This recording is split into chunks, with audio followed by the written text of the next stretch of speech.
Et je ne sais pas si ça se voit sur mon visage ou pas, mais je suis content. Avant de dire qui est le lauréat, je ne vais pas faire un discours sur les qualités littéraires du livre, puisque de toute façon, Michel Edouard tout à l'heure a dit que l'intérêt qu'il y avait dans le polar, et qui est exactement le même que dans la littérature dite générale. Juste quelque chose de pas littéraire du tout, ou plutôt, si, d'assez littéraire, mais en tout cas de pas très intello, c'est que quand on va dans son lit le soir, je lis le soir dans mon lit, et qu'on se dirige vers son lit en se frottant les mains avec un sourire jusqu'aux oreilles parce qu'on sait qu'on va retrouver un bon livre, on se dit qu'on en tient un bon. Et le bon, en l'occurrence, c'est celui de Thomas Cantaloupe, Requiem pour un mercredi.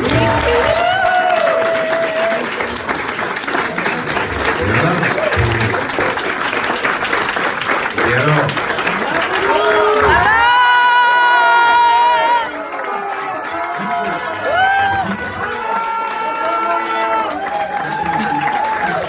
quand on est dans son lit le soir et qu'on se frotte les mains de retrouver le livre, on n'a qu'une envie, et qui n'est pas toujours réalisable, c'est de prendre l'auteur dans ses bras et de lui tapoter les omoplates en lui disant merci. J'ai l'occasion de le faire. Tu peux le faire maintenant, vas-y, je te tiens ton micro. Tu vas avoir du mal à lui trouver les omoplates.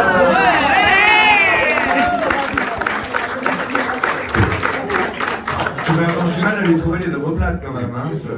Thomas Cantaloupe. Merci pour ce prix qui est aussi inattendu que plaisant. Michel Edouard est revenu dessus, mais on s'est vu hier, donc on a discuté. La valeur d'un... On n'a pas ouvert l'enveloppe juste à l'instant là. La valeur d'un prix, c'est son palmarès. Et surtout le palmarès qu'on se retourne en arrière, qu'on regarde 2 ans en arrière, 10 ans en arrière, pour les prix plus anciens, 20, 30, 50 ans. Et le prix d'ordre du polar, vous l'avez cité, Caril Ferrer, Hervé Lecor, Fred Vargas, Colin Niel. Donc ça fait extrêmement plaisir de se situer, d'avoir le même prix que ces gens-là qui sont des gens qu'en tant que lecteur je lis depuis des années.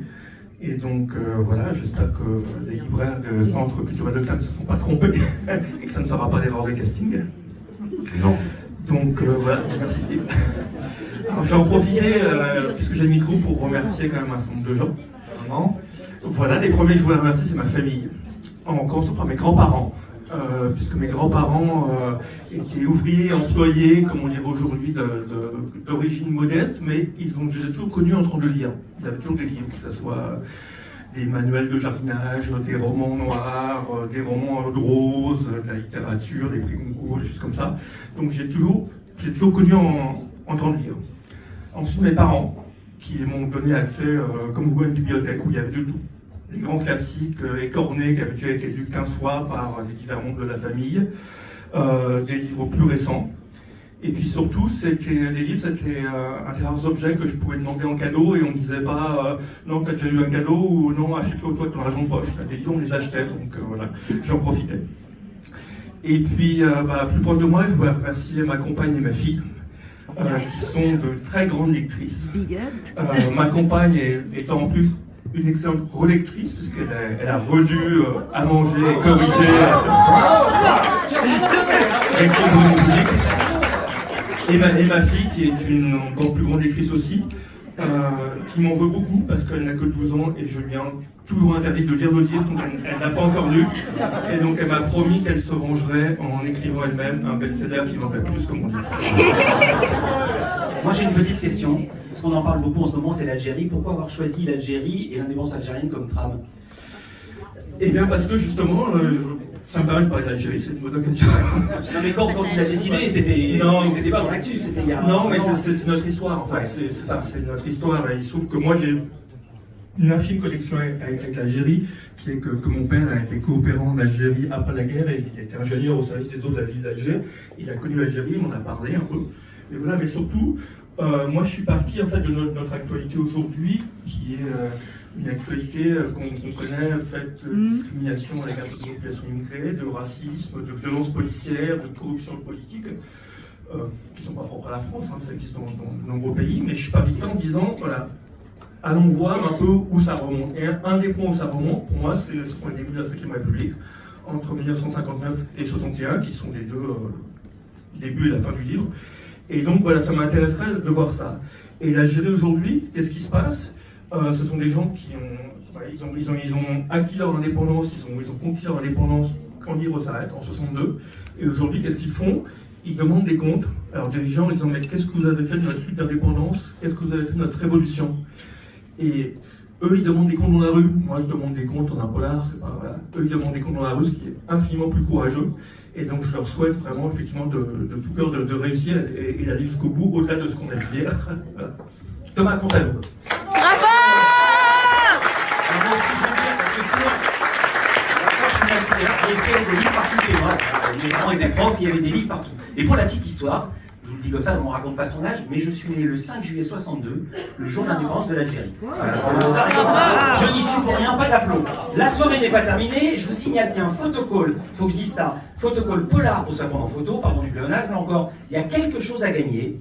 Les auteurs, écoutez ça, les meilleures photos postées sur Instagram avec le hashtag prix Landerneau vont recevoir les ouvrages des lauréats des derniers prix Landerneau, polar, BD, lecteur jeunesse. Avant ça, j'appelle les libraires présents. Non, parce que les absents n'ont pas mis. Je veux dire quelque chose. Oui, Vas-y. Avant ça, je passe la parole au président. Vas-y. Alors, ouais, tu vas t'apercevoir qu'on est président éphémère, mais bon, il n'y a pas qu'en politique, hein, c'est partout. Mais moi, je voudrais te remercier d'avoir... C'est assez ingrat d'être président d'un jour, d'être président d'un jury un jour. Et je dois dire que tous les libraires, nous avons eu beaucoup de plaisir à être présidés par Philippe. Philippe est une personne extrêmement chaleureuse, très lobbyman et très... il est très influent et influenceur, et avec ce côté agréable des hommes qui savent ce qu'ils veulent, mais qui en même temps ne sont pas brusques. Il a ce côté méditerranéen, des deux côtés de la Méditerranée, je pense d'ailleurs. Et en fait, c'était très intéressant parce qu'on pouvait voir dans ses yeux que ses choix étaient faits. Et il a amené, les libraires qui sont là en témoigneront, il a amené les libraires à affiner leurs choix, donc quelquefois à les revoir. Et ça a été un débat vachement intéressant. Tu es un séducteur.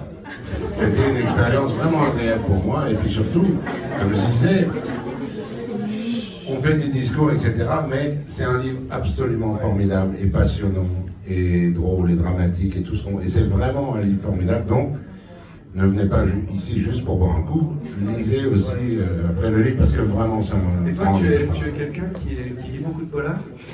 Je lis énormément de polars, je lis presque que ça. Et quand tu écris, tu... Faut pas trop le dire, parce que normalement, je veux dire, je lis... Tu lis Pouchkine. Oui, et moi j'ai toujours regretté toute ma vie de ne pas, pour l'instant, de ne pas avoir réussi à écrire un bon polar. Donc je suis à la fois jaloux et admiratif. Et voilà, il y a tout ce qui fait un bon polar, c'est-à-dire que c'est sous une surface anecdotique, c'est-à-dire un crime, des coups de pistolet, des flics un peu véreux, des policiers moyennement intègres, des politiciens moyennement intègres, etc. Il y a une profondeur, il y a des choses graves et tristes et importantes et fortes. C'est exactement toute la force du polar, quoi, tout le bonheur de lire un polar. Et vraiment, pour le coup, quand on est dans un jury, président ou pas, on espère qu'il y aura un bon livre qu'on pourra défendre. Ouais. Là, pim, il y en avait au moins un, il y avait plus d'un, mais au moins un. Voilà.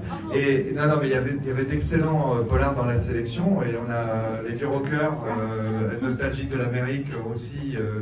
Les Charmangers. Ah ouais, c'était extraordinaire. Enfin bon, on va pas raconter chaque livre, mais il y a eu des défenseurs de chaque livre. Et je trouve que je dis aux libraires, la sélection était vachement bien. Hein, et c'était pas facile parce qu'on les a lus sans jaquette quelquefois, et c'est pas vendeur. Hein. C'est là où on se rend compte quand même que un livre, et donc tu vas passer bientôt en livre de poche aussi, tout ça. Hein, pour un premier moment, c'est vachement bien. J'espère que ça te vaudra augmentation chez Mediapart. Hein, si tu as besoin de quelqu'un qui te c'est moi aussi, oui. Et donc je voulais te dire, c'est que justement, tout à l'heure avec mes collègues, on a décidé de faire sur ton livre un vrai plan de communication à la fois pour le prix Landerneau, parce qu'on veut que ça compte pour toi et pour ceux qui vont venir, mais aussi en reconnaissance de Karim. Tu vois, il est dissipé ce garçon, c'est incroyable. Écoute, et tu vois, et le moment qu'il l'a eu, tu vois, et on a beaucoup de chaleur, de cœur à promouvoir. promouvoir ce prix Landerneau à travers toi, ambassadeur pour les autres aussi du polar, des gens du polar. Donc tu voulais faire venir... Non, je voulais faire monter les gens pour faire la photo finish. Allez. Mais si on a encore des choses à dire, moi je suis ravi d'entendre parler de littérature. Mais sinon la photo. Et tu sais que t'es sympa aussi. Hein, Ah bah j'espère bien, mais j'ai pas écrit le livre, mais... Merci des libraires, effectivement, parce que c'est un livret et ça compte beaucoup pour moi parce que voilà, moi je suis parisien, donc je vais rarement dans les supermarchés ou les hypermarchés. Je vais chez mon libraire de quartier. Mais moi je suis extrêmement content de se distribuer partout, dans des librairies physiques. Et c'est ça qui compte, où il y a des libraires qui lisent les livres, qui conseillent les gens de passage, qui s'informent, qui promeuvent certains livres, qui donnent leur avis sur d'autres. Et c'est très important pour moi. Et je crois qu'on doit ça en France à quelque chose quand même, qui est le prix unique du livre. Il y a certains qui voudraient s'en débarrasser à l'heure actuelle. Encore Certaines entreprises américaines notamment. Et voilà, il se trouve que moi j'ai été un grand fréquentateur, donc ça se dit pas, enfin, j'ai énormément fréquenté les disquaires quand j'étais adolescent, puis plus tard. Et aujourd'hui, il n'y a plus de disquaires et je trouve ça très décevant. Et des librairies, moi je veux continuer à pouvoir les fréquenter, qu'elles soient dans mon quartier ou dans les super et les hypermarchés. Et donc voilà, je suis très content que ce prix. Je sais qu'il y a des espaces culturels, non seulement par exemple à l'île de la Réunion, à Saint-Leu, qui va promouvoir ton livre, mais il y en a même en Corse. Il y en a en Corse. À Ajaccio, il y a un énorme espace culturel. J'en profite, je crois que je dois aller visiter 4 espaces culturels. Si je pouvais aller à la suite de la Réunion, ça me ferait plaisir. On veut bien, nous aussi. On y va avec toi. D'autant que le volcan vient de s'éteindre. Donc, à mon avis, c'est bon. Voilà. Donc, au-dessus du volcan, on fait venir. Malcolm Lowry, photo finish, ou on dit qu'on a fini, ou on dit parole au